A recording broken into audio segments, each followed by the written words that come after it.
Well, I had my follow-up visit with Dr. Mullins yesterday, and apparently we've turned the page.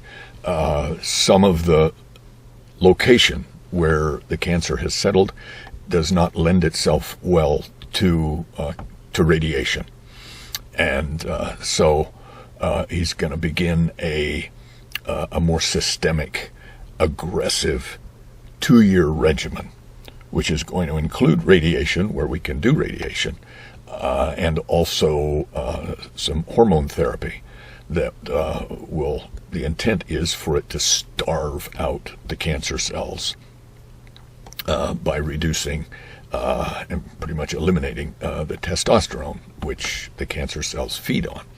So it's more systemic now rather than localized, and began yesterday with a shot of Eligard, which is similar to the Lupron I had a couple of years ago, which reduces the testosterone production of the testes. But he's also going to supplement that with another medicine. He's recommending Zytiga. He's calling in another oncologist who will administer that end of things. It is a treatment that is designed to reduce any other testosterone that may be coming from the adrenal glands or from the cancer itself. And so I'll have 3 doctors overseeing me: my radiologist, Dr. Fortney, my urologist, Dr. Mullins, and this new oncologist, who I'm not quite sure who that's going to be at this point. But the idea being that for 2 years, try to starve out the cancer. And so trials apparently have shown that this treatment is quite effective for outcomes for my type of situation. So in the next couple of days, I will be contacted by my radiologist, Dr. Fortney, and by the other oncologist to get those treatments underway. The radiation where they can, the Zytiga, all added to the Eligard I had yesterday. So moving forward with an aggressive therapy, which Dr. Mullins seemed pretty optimistic about. Not without side effects, not without struggles, but he's optimistic about some really good outcomes. So glad to have a path forward now.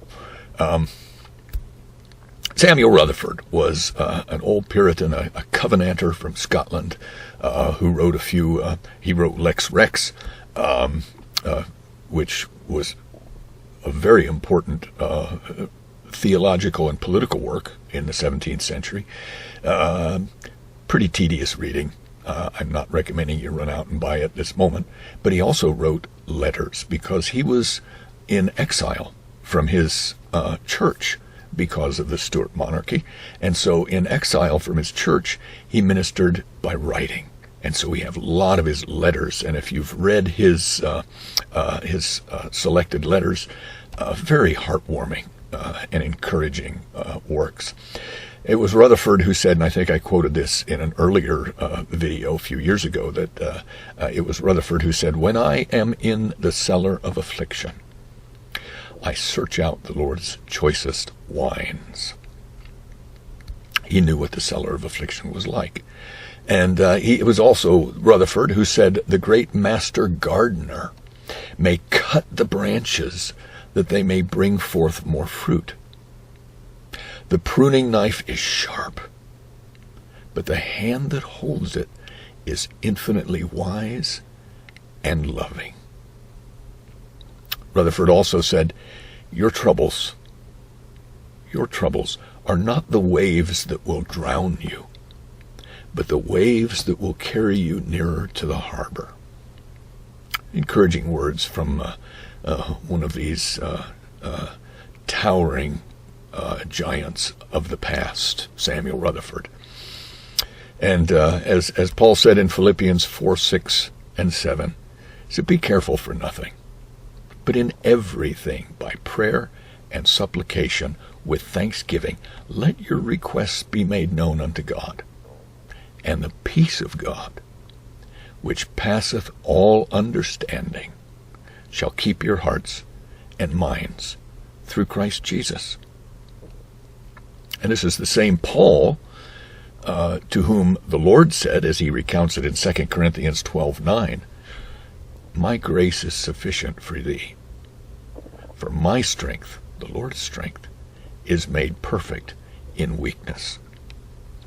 So I rejoice in my weakness, and I rejoice in his strength, and in his comfort, which is amazing and passes understanding, as he says. Thank you for your prayers. Thank you for your concern, and I pray that the Lord uses you in whatever situation you're in to bring glory to his name. That's why we're here, to glorify God and enjoy him forever. God bless you.